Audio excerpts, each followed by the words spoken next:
జై గురుదత్త శ్రీ గురుదత్త శ్రీ లక్ష్మీ నరసింహస్వామినే నమః. శ్రీ గణపతి సచ్చిదానంద సద్గురుభ్యో నమః. తుది పలుకు. నరసింహస్వామి అవతార కథ.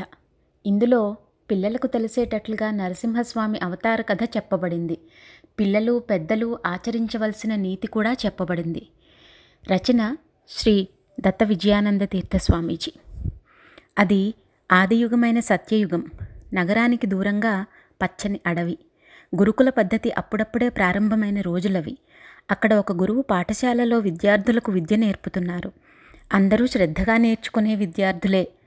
నేర్చుకొని తొందరగా గురుకులం నుంచి బయటపడిపోయి సమాజంలో, అందులోనూ నగరంలో జీవించాలి అని కోరుకునేవారు.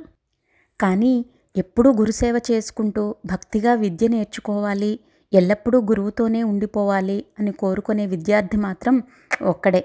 అతడి పేరు వనస్పతి. గురుసేవ చేసుకుంటూ ఆనందంగా ఉండేవాడు. గురువును కూడా ఆనందపరిచేవాడు. అతడిలో ఉన్న లోపమల్లా ఒక్కటే. ఎప్పుడూ తనొక్కడే గురుసేవ చేయాలని, తాను తప్ప తక్కిన విద్యార్థులెవరూ చేయకూడదని అనుకునేవాడు.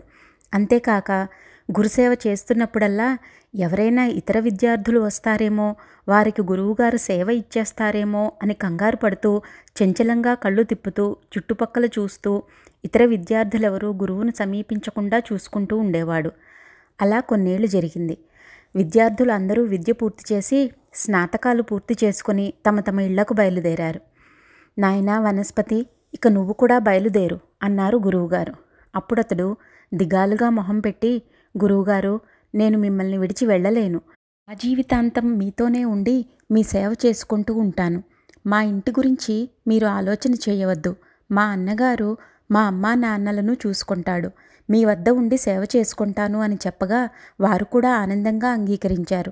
కనుక అనుమతించండి అని బలవంత పెట్టాడు.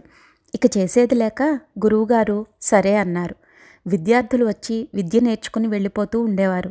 వనస్పతి మాత్రం గురుసేవలో తరిస్తూ ఉన్నాడు. గురువుగారికి వయసు మీద పడింది.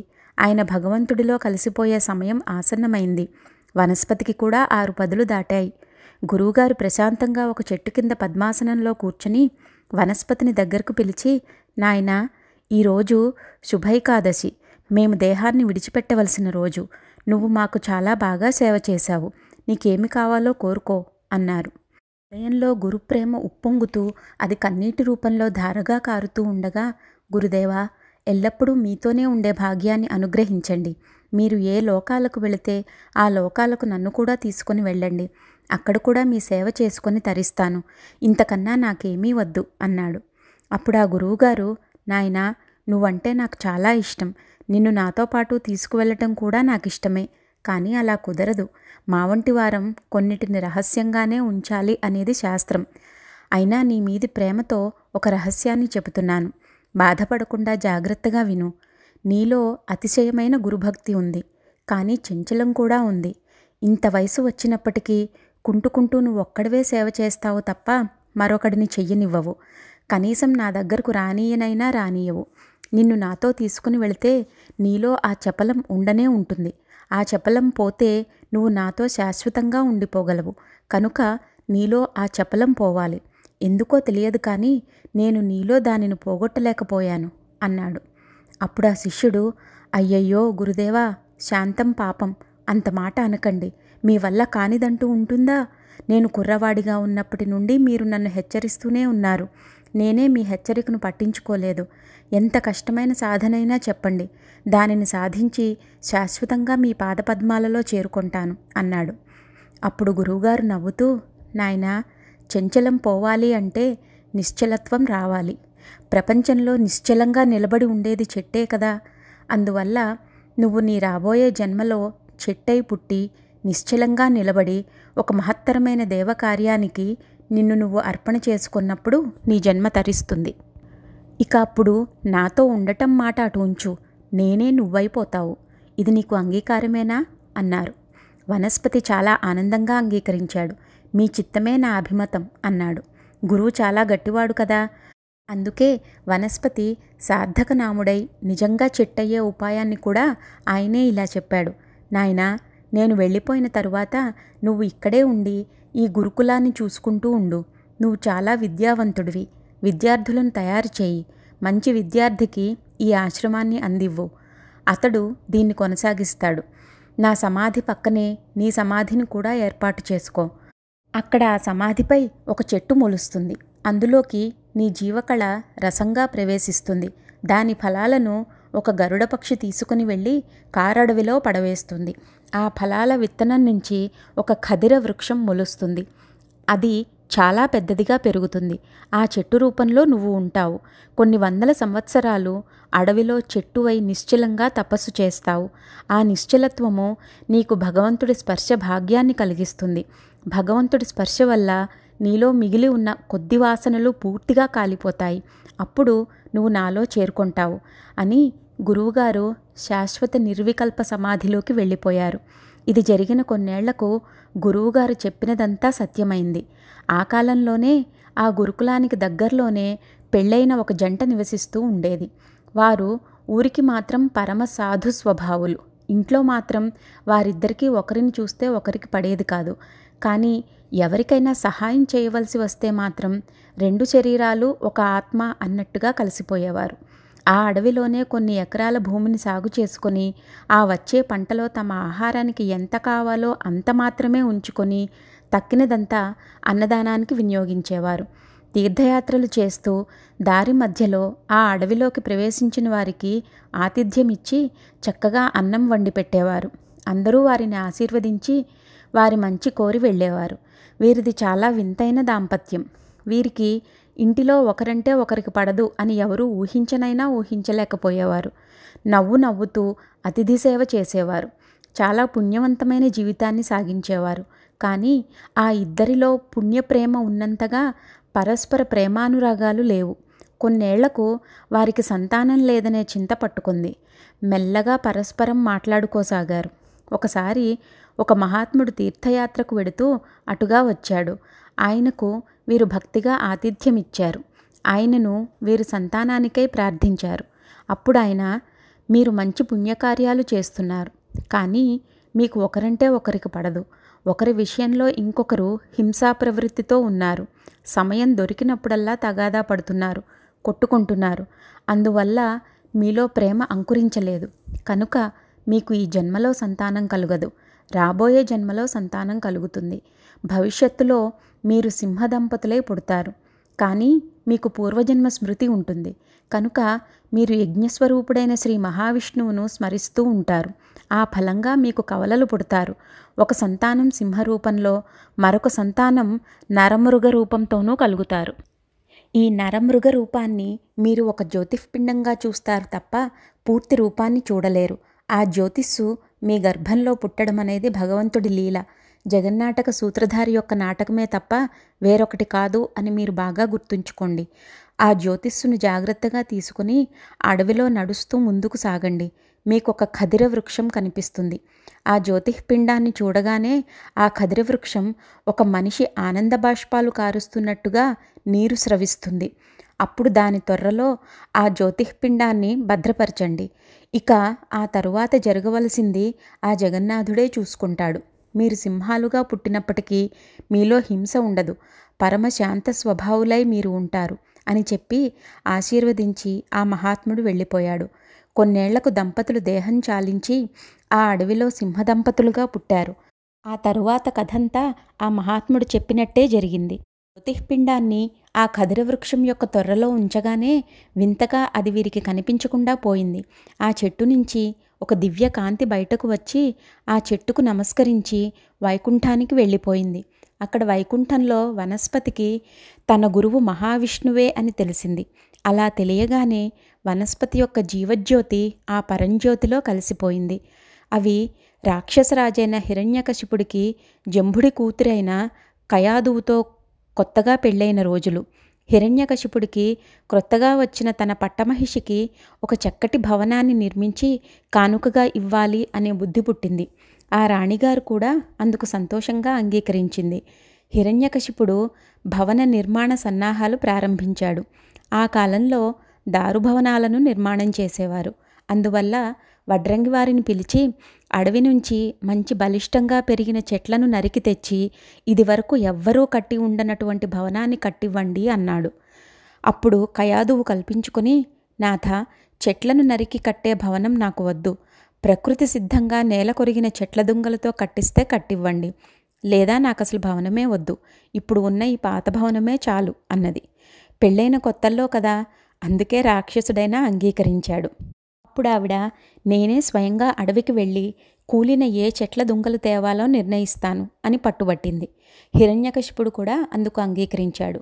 కయాదువు వడ్రంగులతోనూ భవన నిర్మాణంలో నేర్పుగల వారితోనూ కలిసి అడవికి బయలుదేరింది. అడవిలో ఆవిడ దృష్టి ముందుగా ఈ ఖదిర వృక్షం మీదే పడింది. అది ఎండిపోయి చాలా ఏళ్లే అయినట్టుగా ఉంది. కానీ దానిలో జీవకళ ఉట్టి పడుతోంది. అది దాని చుట్టూ దివ్యమైన సుగంధాలను వెదజల్లుతోంది. ఆకాశాన్నే తాకుతోందా అనేంత ఎత్తులో ఒక జ్యోతిస్తంభంలాగా నిలబడి ఉంది. ఆ మ్రానుతోనే తన నూతన భవన నిర్మాణాన్ని ప్రారంభించాలి అని కయాదువుకు కోరిక పుట్టింది. కానీ సహజంగా నేల కొరిగిన వృక్షాలతోనే నిర్మాణం చెయ్యాలని కదా ఆమె కోరుకుంది. అందువల్ల నేలపై నిలబడి ఉన్న ఈ వృక్షాన్ని వాడుకోవటం ఎలాగా అనే చింతలో పడింది. కానీ ఆ చెట్టుపై కలిగిన ఆకర్షణకు లోనై ఆ చెట్టును మరీ దగ్గరగా సమీపించింది. అలా వచ్చి చూడగా ఆమెతో పాటు ఉన్నవారికి చాలా ఆశ్చర్యం కలిగింది. ఎందుకంటే ఆ చెట్టు భూస్పర్శ లేకుండా భూమి నుంచి ఒక 2 అంగుళాలు గాలిలో నిలబడి ఉంది. వారికి బుద్ధి పనిచేయలేదు. ఆశ్చర్యంలో మునిగిపోయారు. అప్పుడు ప్రక్కనే ఉన్న పురోహితుడు కల్పించుకొని, అమ్మా కయాదు, నువ్వు అనుకున్నట్టుగానే ఈ వృక్షం యొక్క వ్రేళ్లు భూమిలో లేవు. కానీ వింతగా ఇది గాలిలో నిలబడి ఉంది. కనుక దీనిని నేలకూలిన వృక్షంగానే భావించి మనం నిర్మాణానికి ఉపయోగించుకోవచ్చు అని శాస్త్ర నిర్ణయం చేశాడు. అందుకు ఆవిడ కూడా అంగీకరించింది. ఆ వృక్షాన్నే ముందుగా భవన నిర్మాణ కర్మలో భూమి పూజ చేసేటప్పుడు ఈశాన్య భాగంలో ఉంచాలి. ఆ భవనానికి అదే ప్రథమ స్తంభం కావాలి అని కయాదువు కోరుకుంది. ఇంకా ఆశ్చర్యం ఏమిటంటే, వారు ఎంత ఎత్తులో భవనం నిర్మాణం చేయాలి అనుకున్నారో, దానికి ఎటువంటి స్తంభం కావాలి అనుకున్నారో ఆ వృక్షం అచ్చం అలాగే ఉంది. దానిలో ఏ చిన్న మార్పు చేయవలసిన పని పడలేదు. కానీ దానిని వాహనాలలో ఎక్కించటానికి మాత్రం వేలాది మంది ప్రయత్నించినా కుదరలేదు. అప్పుడు కయాదువు కూడా నారాయణ స్మరణ చేస్తూ దాన్ని ఎత్తటంలో ఒక చేయి వేసింది. పరమాశ్చర్యంగా వెంటనే ఆ సైనికులు దాన్ని సులభంగా వాహనాలలోకి ఎక్కించగలిగారు. ఈ వార్త రాక్షసరాజుకు కూడా చేరింది. అతడు ఆశ్చర్యపోయాడు. తన భార్య సామాన్యురాలు కాదు అని తెలుసుకున్నాడు. కొన్ని వేలాది దుంగలు నగరానికి వచ్చి చేరాయి. భవన నిర్మాణానికి భూమి పూజా ముహూర్తం తీర్మానించబడింది. భూమి పూజ అయ్యాక ఈశాన్య దిక్కులో ఆ మహావృక్షాన్ని ఉంచి నిర్మాణం ప్రారంభిద్దాము అని పురోహితులు అన్నారు. హిరణ్యకశిపు తానొక్కడే దాన్ని ఎత్తి పెడతాను అన్నాడు. కానీ దానిని ముట్టుకోవటంతోనే ఒళ్ళు కాలిపోతున్నట్టుగా అనిపించింది. ఎన్నిసార్లు ప్రయత్నించినా దాన్ని ఎత్తటం కుదరలేదు. అప్పుడు కయాదువు ఆ వృక్షంపై శుద్ధోదకం పోసింది. ఆ తరువాత, రాజా, తమరు ఇటువంటి చిన్న చిన్న పనులు చేయరాదు అని పురోహితులు హిరణ్యకశిపుడిని వారించి అతడి మానాన్ని కాపాడారు. తరువాత కయాదువు కొందరిని పిలిచి భగవన్నామ స్మరణ చేస్తూ ఆ మహావృక్షం యొక్క దుంగను ఎత్తిపెట్టమంది. నామస్మరణ ప్రభావంతో దాన్ని వారు ఎత్తగలిగారు. అది అప్పటికే ఈశాన్యంలో తీసి ఉంచిన పెద్ద గొయ్యలో ఉంచబడింది. వారు ఎంత ప్రయత్నం చేసినా దానికి భూస్పర్శ మాత్రం కలిగించలేకపోయారు. అది పడుకొన్నప్పుడు కూడా భూమి నుంచి 2 అంగుళాలు పైకే ఉండేది. నిలబెట్టినప్పుడు కూడా అలాగే ఉంది. పైకప్పు వేసినా కూడా ఆ కప్పు కూడా దీన్ని తాకలేక ఆ స్తంభానికి 2 అంగుళాల ఎత్తులోనే నిలిచిపోయింది. అందువల్ల ఆ కొలతల్లోనే భవనాన్ని నిర్మాణం చేశారు. నిర్మాణ సమయంలో హిరణ్యకశిపు వచ్చిపోతూ ఉండేవాడు. ఈ స్తంభం మీద ఏదో తెలియని చికాకు, కోపమో అతడికి ముందు నుంచే ఉన్నాయి.